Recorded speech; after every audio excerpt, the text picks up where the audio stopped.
नमो अर्हन्ताणं नमो सिद्धाणं नमो आर्याणं नमो वज्रायाणं नमो लोये सवसाहोणं तज्जयति परं ज्योतिः समं समस्तैरनन्तपर्यायैः दर्पणतलैव सकला प्रतिफलति पदार्थमालिका यत्र।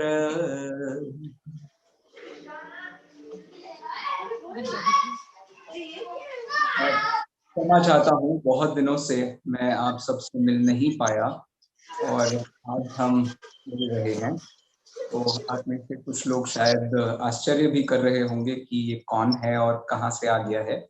तो आप बिल्कुल चिंता मत कीजिए, हम आज का विषय पढ़ने जा रहे हैं। आज का काम नहीं होता। हाँ, आज जो हम विषय पढ़ने जा रहे हैं वो वास्तव में एक बहुत ही मार्मिक विषय है। सम्यक चारित्र अधिकार के अंतर्गत हिंसा का विषय पढ़ने के बाद आज हम सत्य के विषय पर चर्चा करने वाले हैं। सत्यानुव्रत कैसा होता है उसे समझने के लिए असत्यानुव्रत का त्याग कैसे किया जाता है वो आचार्य देव हमें समझाने वाले हैं। इसके संबंध में एक कक्षा पहले ही हो चुकी है, तो मेरी जानकारी से आज हमें 96 नंबर की गाथा, जो कि असत्य के चौथे भेद के आगे का वर्णन है, इस पर से हमें आज चर्चा करनी है। भैया कोई एक बार मुझे हैंड रेस करके या अनम्यूट करके बता दो कि यहीं से चालू करना है ना? जी भैया जी। Okay, thank you ma'am. चलिए मैं स्क्रीन शेयर करता हूं जिससे हमारी चर्चा को हम आसानी से गति प्रदान कर सकें।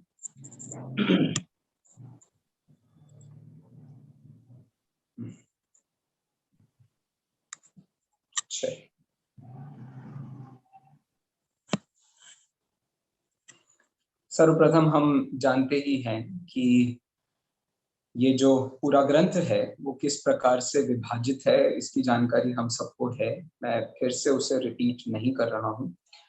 इस सम्यक चारित्र वाले प्रकरण में 42 से लेकर 90 नंबर की गाथा में हमने अहिंसा व्रत का स्वरूप पढ़ लिया है। अब हम सत्य व्रत पर चर्चा कर रहे हैं। थोड़ा सा रिकैप करते हुए मैं आपके सामने कुछ बातें रखना चाहता हूँ।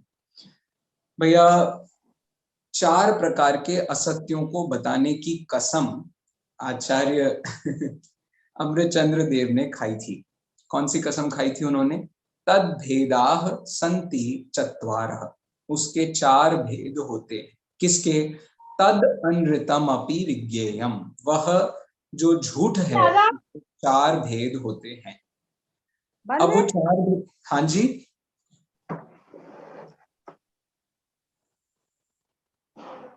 चलिए मैं फिर से म्यूट कर देता हूँ। हाँ, तो वो जो झूठ है उसके 4 भेद होते हैं, लेकिन उन्होंने जो बात एक रखी है ना, वो बहुत ही मार्मिक बात है। देखिए, आप इस बात को समझने की कोशिश करना।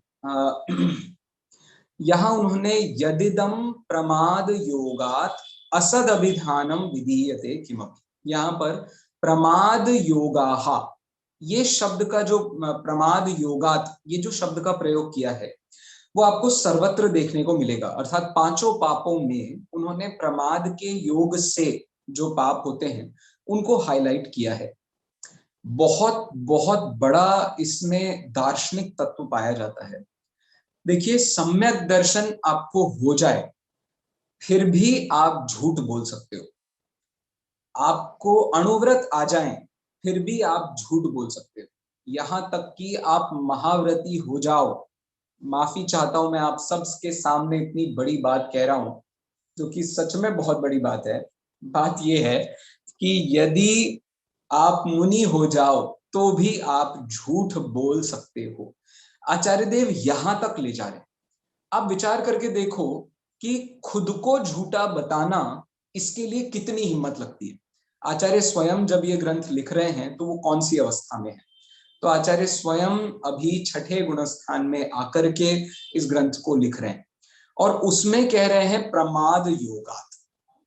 आप समझ लो सबसे ज्यादा बड़ी हिम्मत इस बात में चाहिए होती है कि हम ये कह सकें हमारी क्या कमी है, क्या हम भी गलत हो सकते हैं, इस बात पर विचार।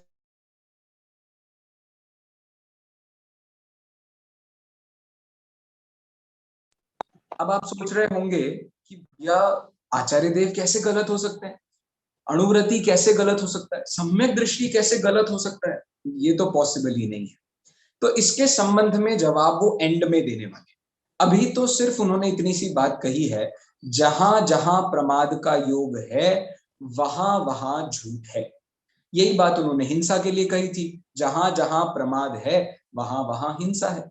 कहाँ कही थी उन्होंने बात? उन्होंने कहा था मोह राग द्वेष ही हिंसा है, और मोह राग द्वेष जिसके अंदर पाया जाता है वही हिंसा है। तो उस दृष्टि से उन्होंने यहाँ प्रमाद को हाईलाइट करते हुए, आप तत्वार्थ सूत्र की परंपरा देखें तो तत्वार्थ सूत्र के 7वें अध्याय में आचार्य देव ने, आचार्य उमा स्वामी ने ये परिभाषा दी थी, हिंसा किसे कहते हैं, तो प्रमत्त योगात प्राण व्यपरोपणम हिंसा, अर्थात प्रमाद के योग से जो प्राणों का व्यपरोपण होता है उसे हिंसा कहते हैं। आगे तो उन्होंने एक एक शब्द लिख दिया, असद असद अभिधान मनृतम, अर्थात झूठ, असत को कहना उसको झूठ बोलते हैं। एक एक वर्ड में उन्होंने बात कह दी। लेकिन उसकी टीका लिखी सर्वार्थ सिद्धि ने, सर्वार्थ सिद्धि नामक टीका।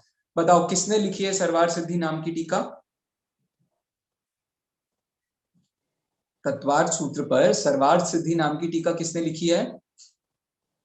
हेलो भैया, हाँ आचार्य बोलिए। पूज्यपाद स्वामी ने। थैंक यू, बिल्कुल सही।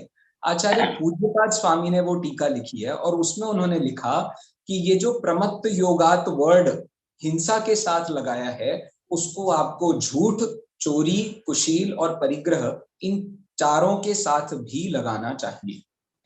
बस इस बात को पकड़ के, और समय सार में जिस तरीके से आश्रव नहीं बंध अधिकार का वर्णन किया गया है, बंध अधिकार में जिस तरीके से प्रमाद के स्वरूप पर बहुत गंभीरता से बात की, वैसे तो समय सार में प्रमाद को बंध के हेतुओं में गिना नहीं है, लेकिन बंध अधिकार में उन्होंने प्रमाद को एक अलग ही लेवल प्रोवाइड किया। आप उसमें गाथा पढ़ना, 280 से लेके 290 के बीच में जो गाथाएं हैं, आप उनको पढ़ेंगे, उनकी टीकाओं को पढ़ेंगे, तो आपको वहां प्रमाद सर्वत्र घटाने के लिए बात उन्होंने कही है, ये बात समझ में आती है। ठीक है, मैं बहुत अधिक आपको उलझा नहीं रहा हूं, लेकिन मुद्दे पर आने के लिए थोड़ी सी भूमिका बना रहा हूं।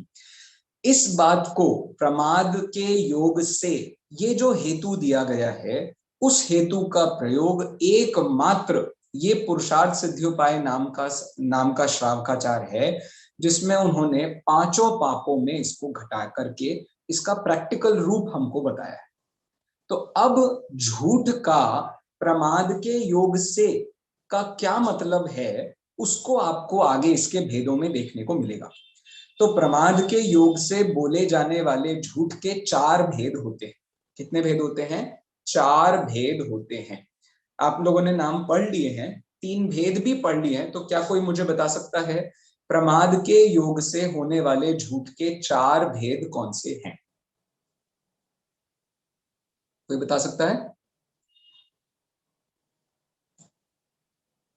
प्रमाद के योग से होने वाले झूठ के 4 भेद कौन से हैं?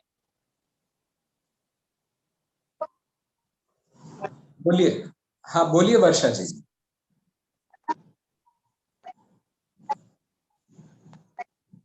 अच्छा, नहीं, मेरे ख्याल से आपकी आवाज हम तक नहीं पहुंच आ पा रही है। हाँ बोलिए बोलिए बोलिए, अब आई। प्रथम तो ऐसा है कि अगर कोई मौजूद है फिर भी ऐसे बता देना कि वो वहाँ नहीं है, जैसे देवदत्त है लेकिन हम झूठ कह देते कि वो नहीं है। Very good. फिर दूसरा है कि वो नहीं है लेकिन उसका प्रेजेंस कहते हैं कि वो है, यहाँ पे मौजूद है।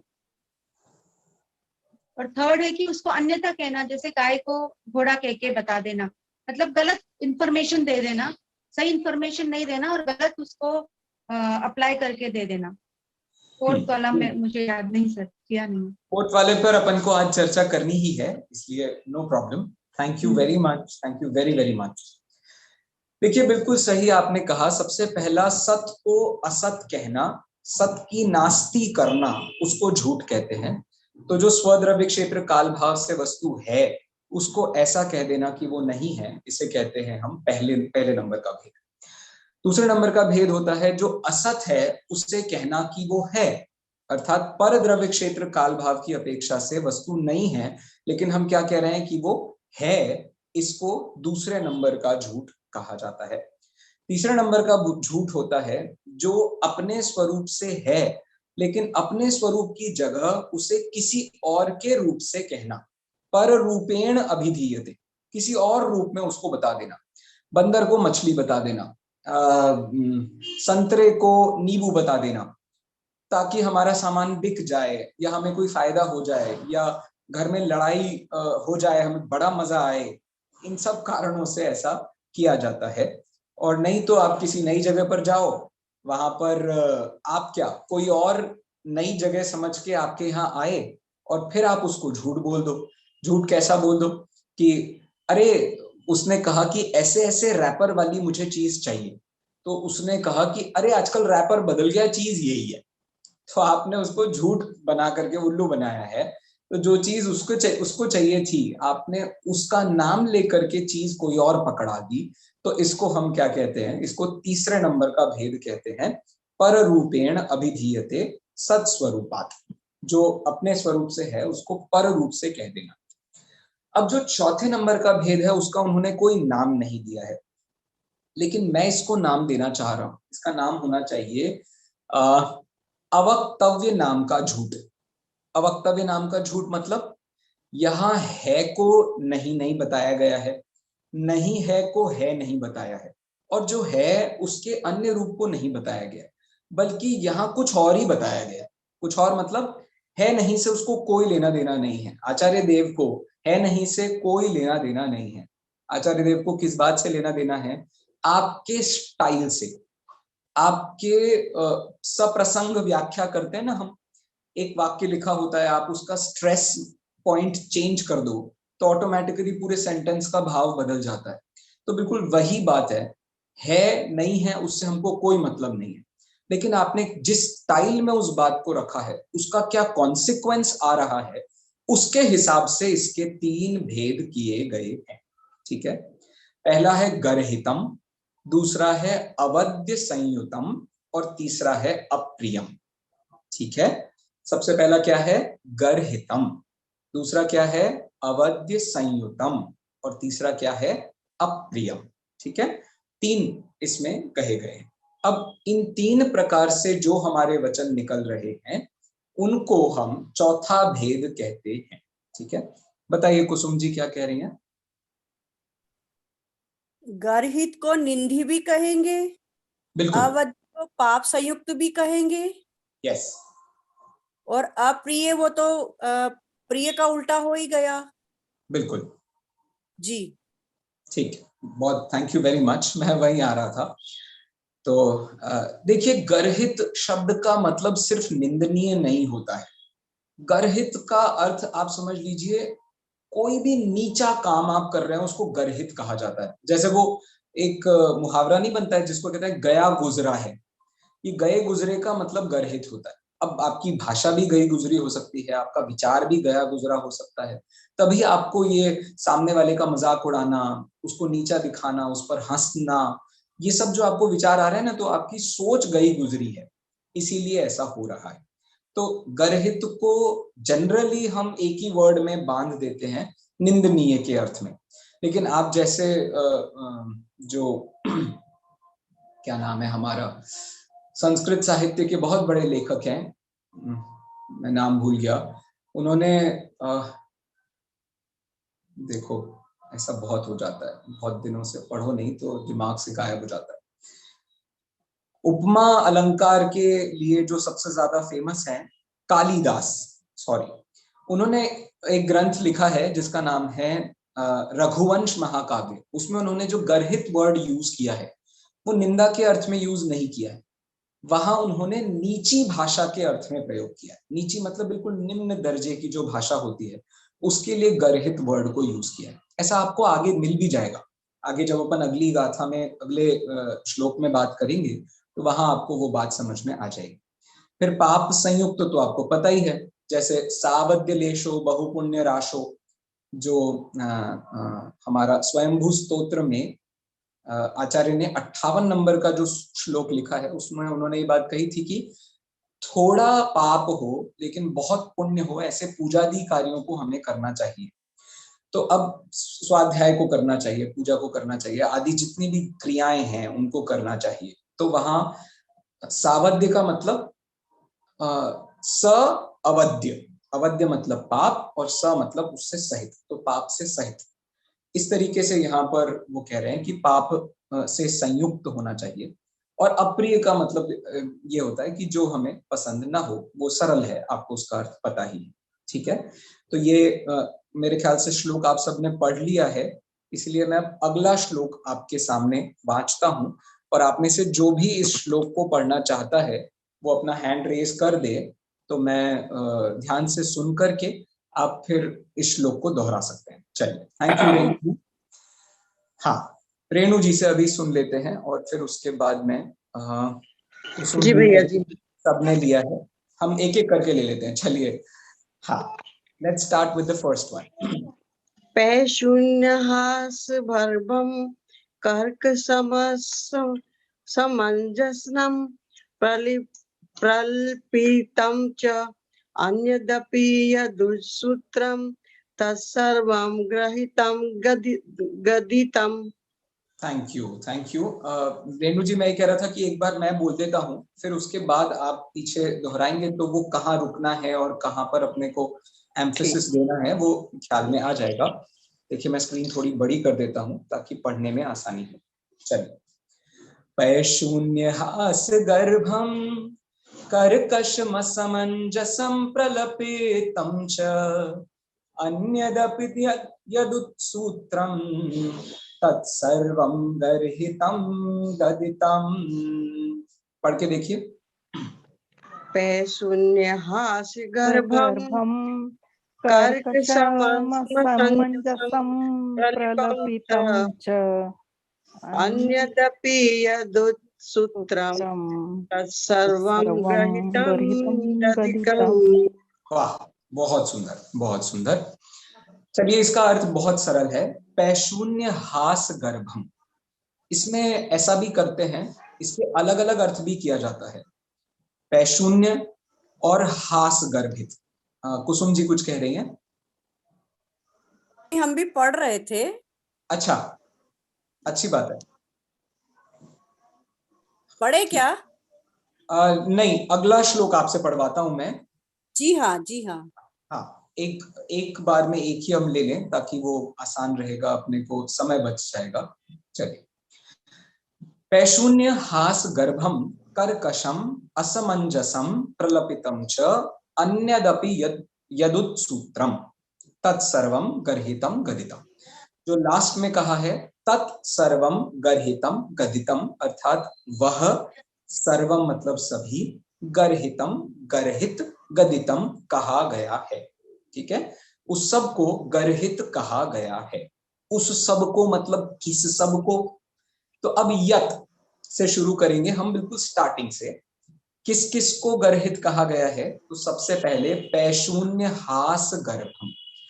आपने बहुत ही गंदी सोच से, आपने बहुत ही निंदापूर्ण विचारों के द्वारा आपके दिमाग में, अंदर में हंसी के फुवारे छूट रहे थे। आप जानबूझ करके किसी को पकड़वाना चाहते थे, आप किसी को परेशान करना चाहते थे। ऐसे पैशून्य हंसी से, जो हंसी जिसके गर्भ में है, ऐसे वचनों को बोलना, अर्थात बिल्कुल दुष्टता प्रिय निंदनीय वचनों को बोलना, हंसना किसी पर।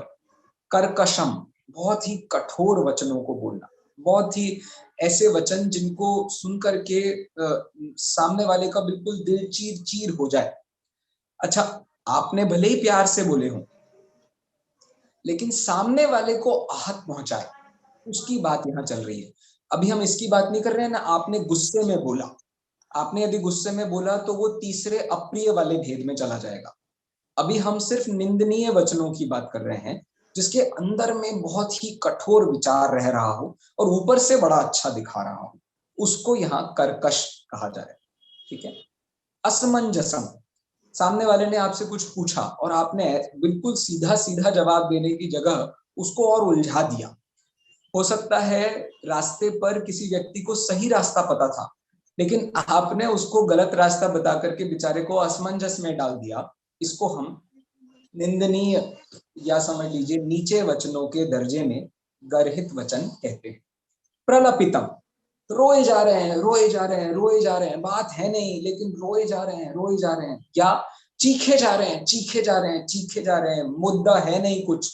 वो ऐसा होता है ना, कई बार हम किसी व्यक्ति को चर्चा में, वाद विवाद में हरा नहीं पाते, तो हम बार बार एक ही पॉइंट को दोहरा करके ये बताना चाहते हैं कि हम सही हैं, कैसे भी करके तुम हमारी बात मान जाओ, बस हम जो कह रहे हैं वो कर दो। इसको प्रलपितम कहा जाता है। और इसके अलावा जो भी उत्सूत्र है, उत्सूत्र का क्या मतलब होता है? शास्त्र के विरुद्ध है। जो भी जिनवाणी के विरुद्ध बात कही गई है वो यदि आप कर रहे हैं तो उसको भी निंदनीय वचन कहते हैं। इसका उदाहरण बहुत ही सरल उदाहरण है। कोई बता सकता है उत्सूत्र का हरिवंश पुराण में बिल्कुल स्टार्टिंग में एक बहुत गजब का उदाहरण दिया है। कोई बता सकता है उत्सूत्र का क्या उदाहरण है वहां पे शास्त्र विरुद्ध कथन करना?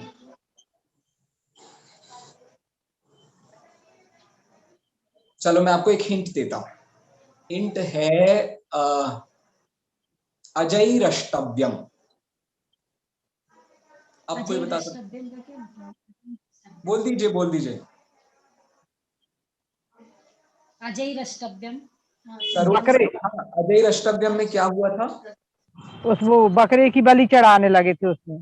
बिल्कुल सही। अज शब्द के अर्थ के साथ में अनर्थ हुआ था।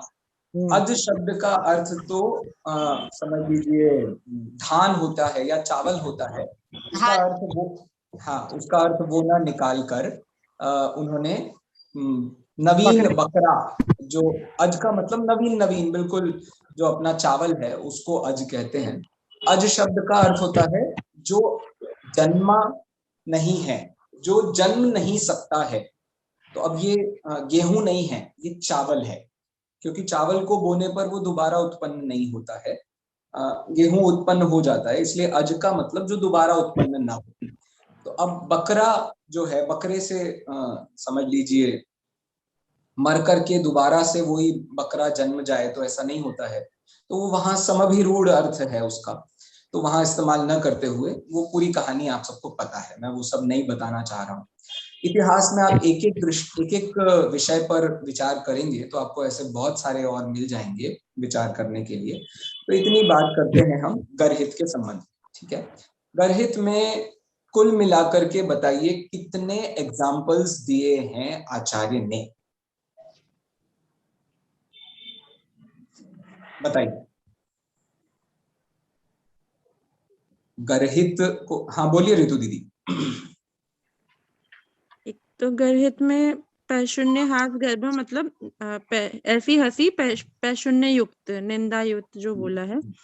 एक बोला है कर्कश, जो मैं कर्कश के लिए क्वेश्चन भी पूछने वाली थी कि एक तो कर्कश हो गया, मैं पूछती हूँ फिर। एक प्रलाप हो गया, प्रलापित वाला। एक उत्सुत, एक है ना असमंजस वाली बात बोलना कि सामने वाले को, और एक उत्सूत्र वाणी, मैं वो बोलना। 5।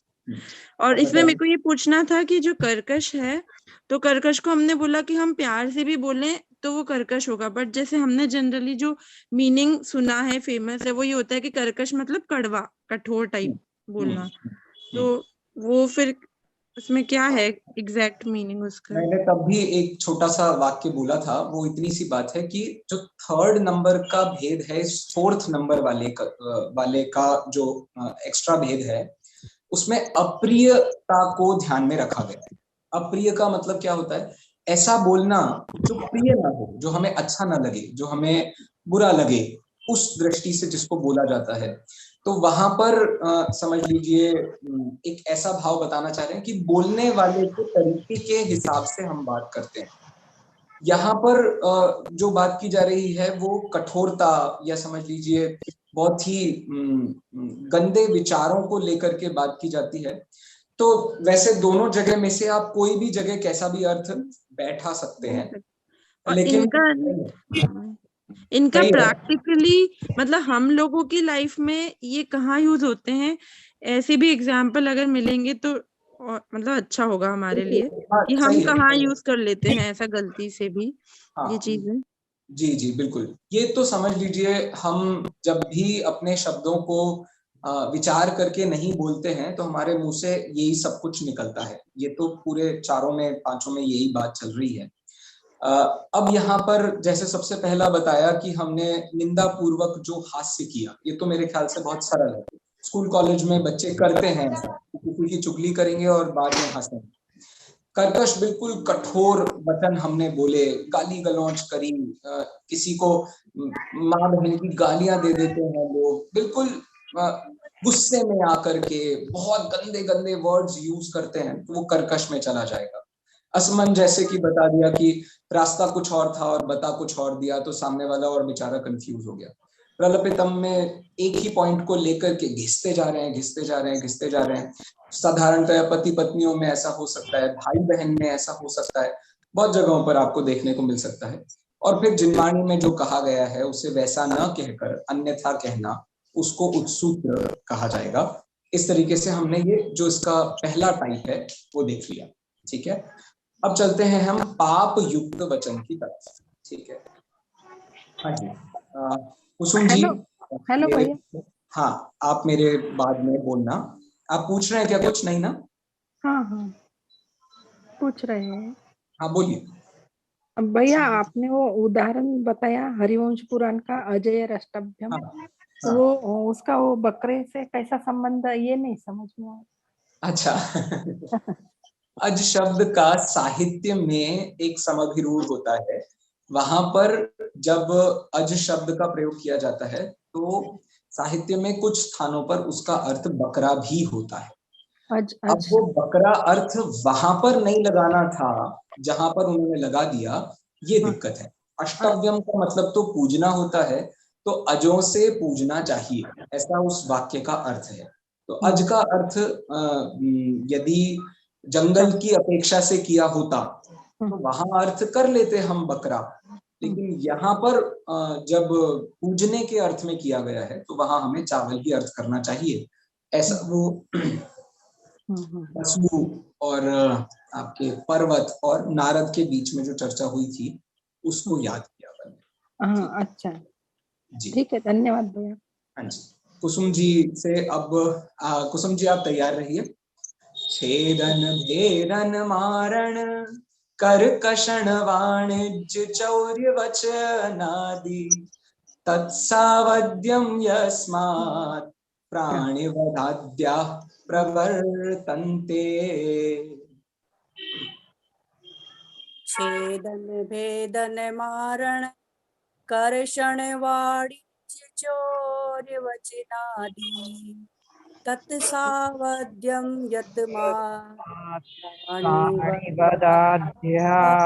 प्रवर्तन्ते। बहुत बढ़िया। अच्छा, मेरे पढ़ने में एक गलती हुई थी, बताइए वो गलती कौन सी थी? इसमें कर्कश कर्कश आपने कर्षण की जगह कर्कश। Very good, very good. बहुत आप लोग बहुत ही अच्छे सज्जन समझदार और बिल्कुल खड़े कान के लोग हैं। बहुत बहुत बहुत अच्छा गुण है। Listening is the most best ability that a speaker should have. So very good, thank you. चलिए, छेदन का मतलब छेदना, भेदन का मतलब काटना। तो छिल जाना और काट देना, इन दोनों में डिफरेंस होता है। मारण, मारण का मतलब मार देना। कर्षण, कर्षण का मतलब उसको ऐसे तितर बितर कर देना। वाणिज्य, वाणिज्य का मतलब होता है व्यापार करना। चौर्य वचनादि, और चोरी आदि के जो वचन होते हैं, तत्सावध्यम, वे सभी पाप से संयुक्त होते हैं। यस्मात्, जहां प्राणिवधाद्याः प्रवर्तन्ते। प्राणी वध आदि जिसमें हो जाते हैं उस सब को हम क्या कहते हैं, तो उस सबको पाप युक्त वचन कहा जाता है। ठीक है, जहां प्राणियों की हिंसा हो जाए। अब हिंसा के कौन कौन से रूप हो सकते हैं, तो वो सब उन्होंने ऊपर बता दिए। आपको याद होगा बाल बोध में हमने हिंसा की एक परिभाषा पढ़ी है। किसी को याद है? बाल बोध भाग 2 के पाप वाले पाठ में हमने हिंसा की एक परिभाषा पढ़ी है। वही परिभाषा आपको यहाँ देखने को मिलेगी, बिल्कुल सेम परिभाषा है। बोलिए। किसी जीव को मारना, सताना अथवा उसका दिल दुखाना ही हिंसा है। बहुत बढ़िया। तो वो संक्षेप में वहां उन्होंने परिभाषा बताई। अब उस परिभाषा को बदल करके यहाँ जो उसका बड़ा रूप है वो बताया जा रहा है। चलिए देखो क्या कह रहे हैं। पाप से युक्त वचन, ऐसे वचन बोलना जिससे किसी के साथ निम्न में से कोई कार्य हो जाए। कौन कौन से कार्य हो सकते हैं? या तो छेदन हो जाए, आपने कुछ गलत बोल दिया जिससे सामने वाले की खूब खूब पिटाई हुई, छिलाई हुई, उसको इतना मारा गया, उसके बॉडी पे रैशेस आ गए, बहुत तकलीफें उसको हो गई। ठीक है। दूसरा हो सकता है उसे भेदन हो जाए। भेदन मतलब कट जाए हाथ, कहीं से बिल्कुल कटते ही छर खून बहने लगे, जोर से जो समझ लीजिए जब छिल जाता है तो उसको छेदन कहा जाता है, और जब कट जाता है तो उसको भेदन कहा जाता है। मारण का मतलब आपको पता है, मर जाना। कर्षण का मतलब होता है शोषण होना। शोषण मतलब आपने किसी की चुगली कर दी तो बेचारे को अपने काम के साथ साथ आपका काम भी करना पड़ रहा है, या आपने किसी व्यक्ति से झूठ बोल दिया कि भाई आज मैं नहीं आ पाऊंगा, मेरे साथ ये हो गया है, मेरे घर में ऐसा ऐसा हो गया है, तुम मेरी तरफ का काम भी कर देना, वो भी शोषण होता है। आपको आराम करना था और आपने किसी और बंदे से कह दिया कि भाई तू जाकर के ये काम देख ले, आज मेरे घर में बहुत सारा काम है, तो ये भी शोषण के अंतर्गत आने से ये भी पाप युक्त वचन कहलाया जाएगा। और फिर वाणिज्य, आपके घर में पैसों की कमी हो सकती है, या चलो ना भी हो, आपको लोभ बहुत है अंदर में, और आपने क्या किया, आपने 20 रुपए की चीज को 40 रुपए में बेच दिया, 100 रुपए में बेच दिया, 500 रुपए में बेच दिया। एक जो मिनिमम प्रॉफिट मार्जिन होता है उसे ध्यान में रखे बिना आपने चाय जैसा, जितना चाय वैसा उसको बेच दिया। उस सबको क्या कहते हैं, तो उसको हम व्यापार आदि को हम क्या कहते हैं, तो उसको हम झूठ कहते हैं। देखिए आचार्य का तो यहाँ सिर्फ वाणिज्य शब्द का प्रयोग कर रहे हैं, वो ये नहीं कह रहे हैं सही वाणिज्य या गलत वाणिज्य। ठीक है, तो यहाँ तो जो भी व्यापार होता है उस व्यापार में आप 1% भी अपना फायदा यदि देख रहे हैं तो वो सब कुछ पाप युक्त वचन ही है। बाद में जाकर के वो बताएंगे कि इसके साथ में हमें कैसा बर्ताव करना चाहिए। तो वो जब ये कहेंगे कि भैया जब आपके बस की ना हो तो आप इतना इतना पाप कर लेना, लेकिन जब तक आपके बस की हो आपको ऐसा काम नहीं करना चाहिए, एक का दो करना ठीक नहीं है, ऐसा यहाँ तो वो इतना ही कह रहे हैं। और चोरी आदि के जो वचन होते हैं वो सब हमको नहीं कहना चाहिए, इन सब में पाप छुपा होता है। ठीक है, इन सब के उदाहरण मेरी समझ से आप सबको पता ही हैं, लाइफ में आपने ये बहुत सारे देखे होंगे, स्कूल कॉलेज में ऐसा करते हुए बच्चों को भी देखा होगा, घर में भी परिस्थितियां आपने बहुत देखी होंगी कि जहां पर ऐसा होता हो। तो it's not quite something very new to you. इसमें से कोई वर्ड यदि ठीक से ख्याल में ना आया हो तो बता दीजिए, वरना अपन आगे बढ़ सकते हैं। बढ़े आगे। चलो नेक्स्ट, ये कौन पढ़ना चाहता है? चलिए सरोज जी पढ़ना चाहती हैं। सरोज जी अनम्यूट कर लीजिए अपने आप को। अरतिकरम भीतिकरम खेदकरम वैरशोक कलह करम यद परमपि तापकरम परस्यत् सर्वमप्रियम गेयम। बहुत बहुत धन्यवाद आपको। अरतिकरम, भीतिकरम, खेदकरम, ऐसे करके वो बहुत सारे आपको उदाहरण देने वाले हैं। तो ये तकरीबन 5 उदाहरण वो अभी हमें देने वाले हैं। ये सब क्या हैं? अप्रियम गेयम। सबसे अंत में उन्होंने सर्वम अप्रियम, गेयम, ये सब क्या हैं? ये सब अप्रिय जानना चाहिए। कौन कौन से? तो वो ऊपर सारे गिना रहे हैं, लेकिन किसको? तो परस्य, तो पर को अरतिकरम, पर को भीतिकरम, पर को खेदकरम, पर को वैर शोक कलह करम, पर को अपरम अपि। तो ताप करम, इस तरीके से उन्होंने 1 2 3 4 5 मेनली बताए हैं, लेकिन जो 4th नंबर का है उसमें 3 अलग अलग और भी बता दिए। तो इसके हिसाब से उन्होंने टोटल 4 और 3 7 बता दिए। ठीक है, 7 कौन कौन से बताए हैं उसको एक बार देख लेते हैं। अरतिकरम, 6 7 मिल गए 7, वेरी गुड। चलिए, अरतिकरम का मतलब क्या होता है? तो किसी को अप्रिय लगे, द्वेषपूर्ण लगे, बुरा लगे, उसको अरतिकरम कहते हैं। भीतिकरम, डरावना, किसी परिस्थिति में आपने बच्चे को कहानी, बच्चा समझ लीजिए बहुत खुश था, अच्छा था, और आपने मजे के लिए उसे ऐसी कहानी सुनाई जिससे वो बुरी तरीके से डर गया। जैसे किसी चीज के लिए हम बच्चों के साथ में करते नहीं, यदि हमें किसी चीज से बच्चों से अरुचि करवानी हो, अरुचि करवाते समय हम क्या कहते हैं? हुआ है, डरावनी चीज है, वो आ जाएगा, ऐसा ऐसा करोगे वो आ जाएगा, भूत आ जाएगा। ये सब भीतिकरम, डराने के लिए हम ऐसी सारी हरकतें जो करते हैं उस सबको अप्रिय नाम का असत्य कहा जाता है। खेदकरम, किसी चीज के कारण व्यक्ति को बहुत दुख हो जाए, खेद हो जाए, उसका मन बिल्कुल खट्टा हो जाए, उसको बहुत किसी चीज के बारे में ऐसा लगने लगे कि अरे, जैसे हम करते हैं कि बच्चा बढ़िया से खेल कूद रहा था, सब कुछ बातें थी, और हमने क्या किया? हमने उसको उस चीज के बारे में याद दिला दिया जो चीज उसको सबसे प्रिय थी। अब वो मम्मी के पास जा जा करके बार बार दुखी हो रहा है, मम्मी हमें तो वही चाहिए, मम्मी हमें वही चाहिए। तो आपने क्या किया?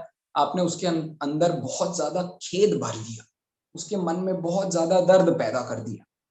वैर, वैर का मतलब होता है बदला, जिसको सबसे बड़ा समझ लीजिए, जिसको हिंसा कही जाती है, क्रोध, क्रोध का समझ लीजिए नमक मिर्च डला हुआ जो रूप होता है उसको वैर कहते हैं। सबसे ज्यादा गंदा जो रूप क्रोध का होता है वो वैर होता है। क्यों? वैर करते समय आप बड़े ही प्यार से, आपने बहुत सारी ऐसी स्टोरीज सुनी होंगी लोगों की, अचीविंग स्टोरीज, कि बचपन में हमारे पास कुछ नहीं था, किसी व्यक्ति ने हमें बहुत नीचा दिखाया, उसने हमें बहुत ज्यादा गंदी गंदी बातें करी, उसने हमारे पूरे परिवार, वंश, कुटुंब को बहुत बुरा भला कहा, इसने मुझे मोटिवेशन दिया, इस बात ने मुझे मोटिवेशन दिया, और बाद में जाकर के मैंने उससे बदला निकाला। इसको कहते हैं वैर कर। तो अब बताओ क्या किया उसने? अप्रियता का इसमें बहुत बड़ा खजाना बैठा था।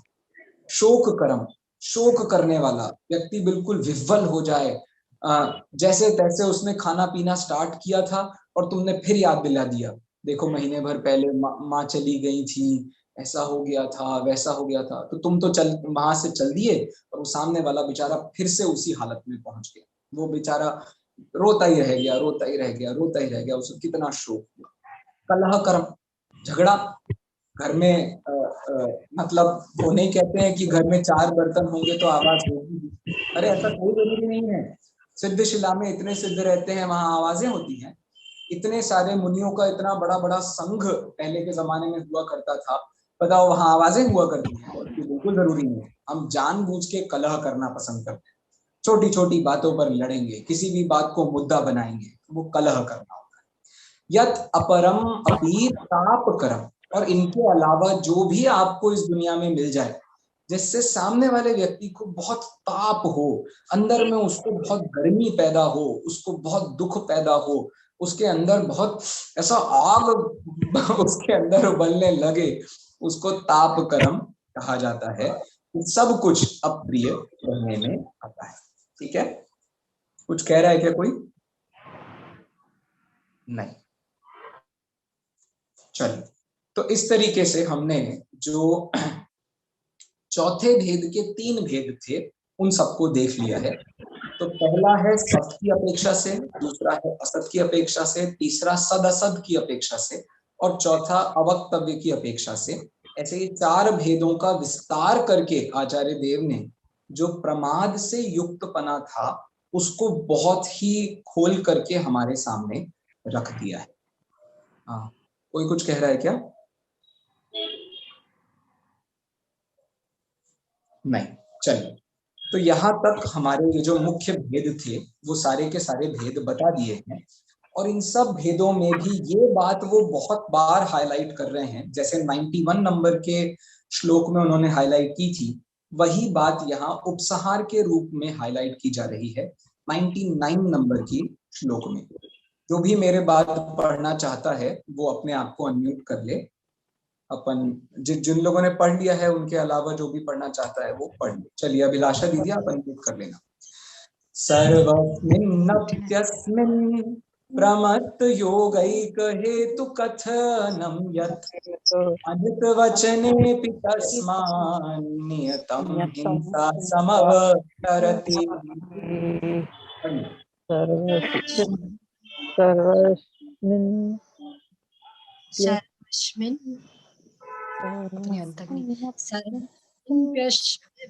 सर्वस्मिन् प्रमत्तयोगैक हेतुकथनं यत् अनृतवचनेऽपि तस्मान् नियतं हिंसा समवतरति।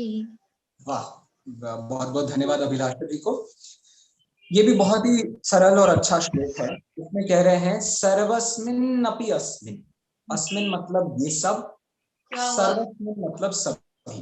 क्या हुआ? तो कुछ नहीं।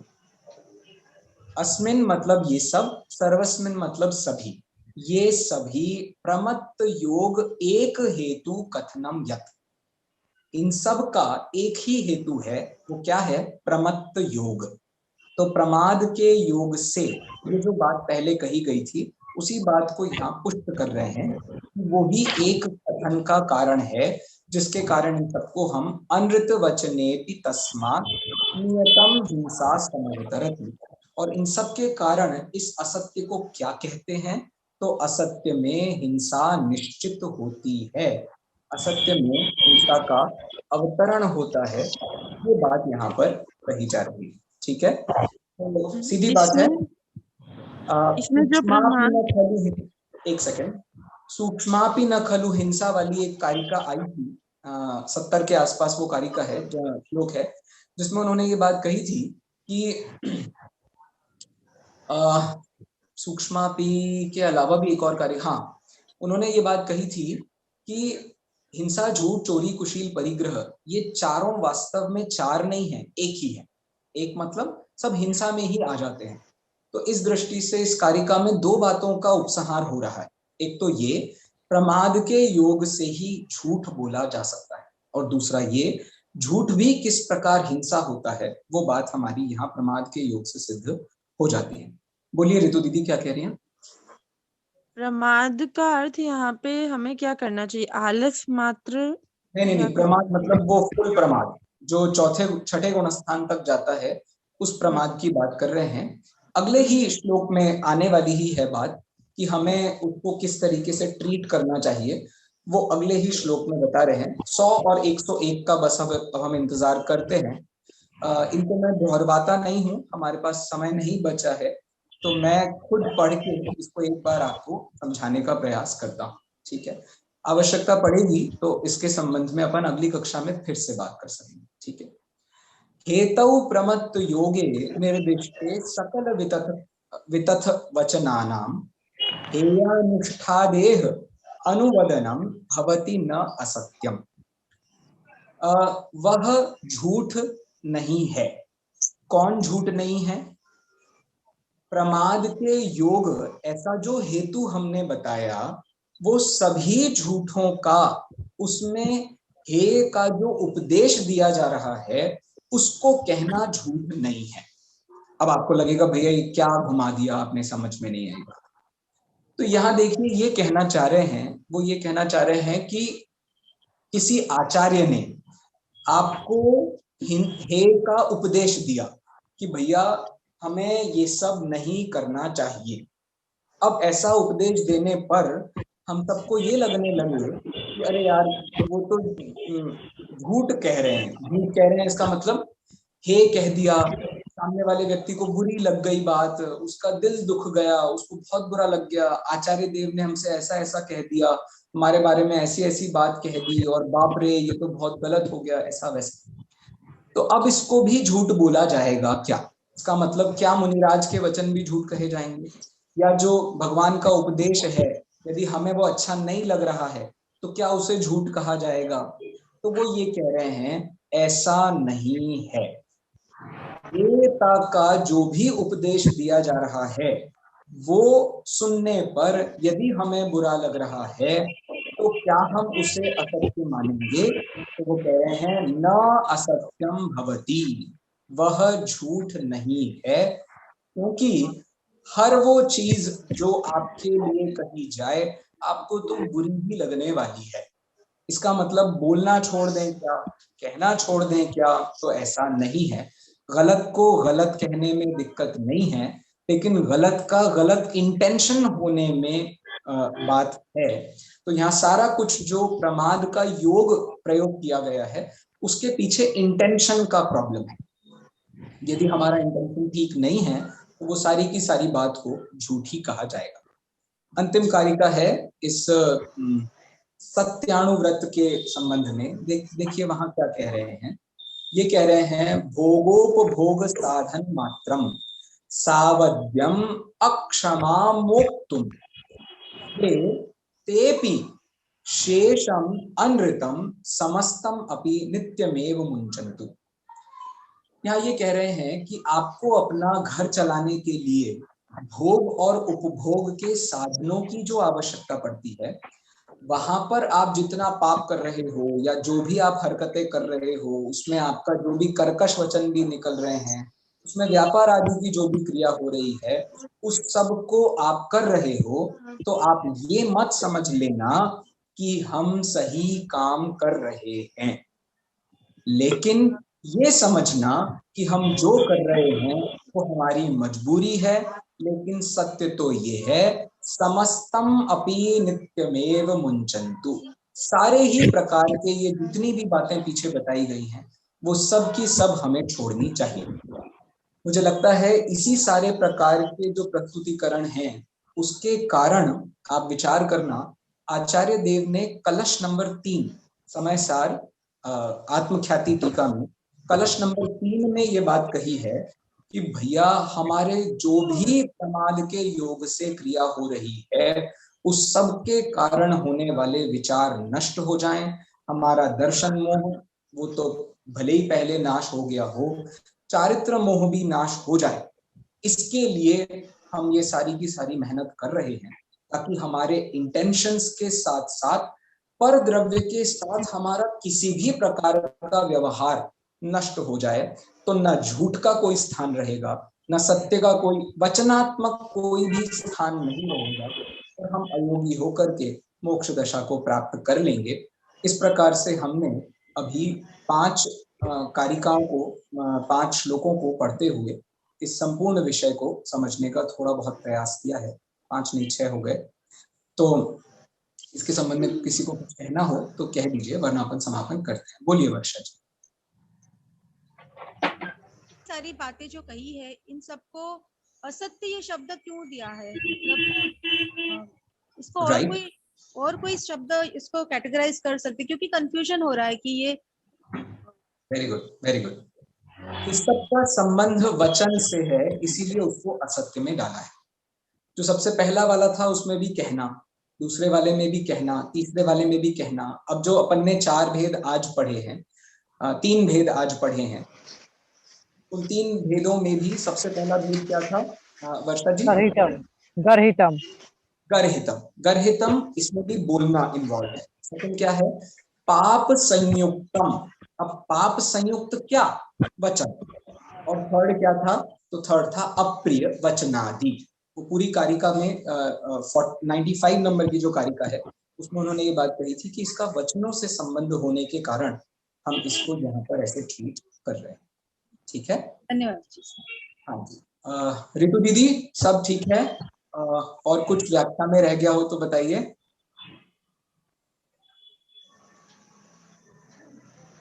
नहीं पता नहीं है।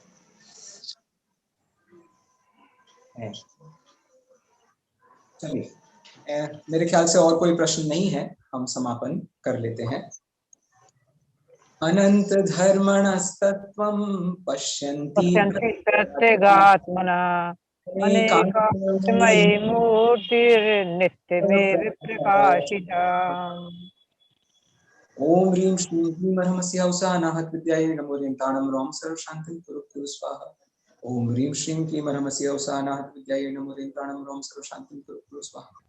ओम ह्रीं श्रीं क्लीं ह्रमस्य हंसानाहत विद्यायै नमो ह्रीं रोम सर्वशान्तिं कुरु कुरु स्वाहा। जय जिनेन्द्र। जय जिनेन्द्र। जय जिनेन्द्र। जय जिनेन्द्र। जय जिनेन्द्र भैया। जय जिनेन्द्र भाई।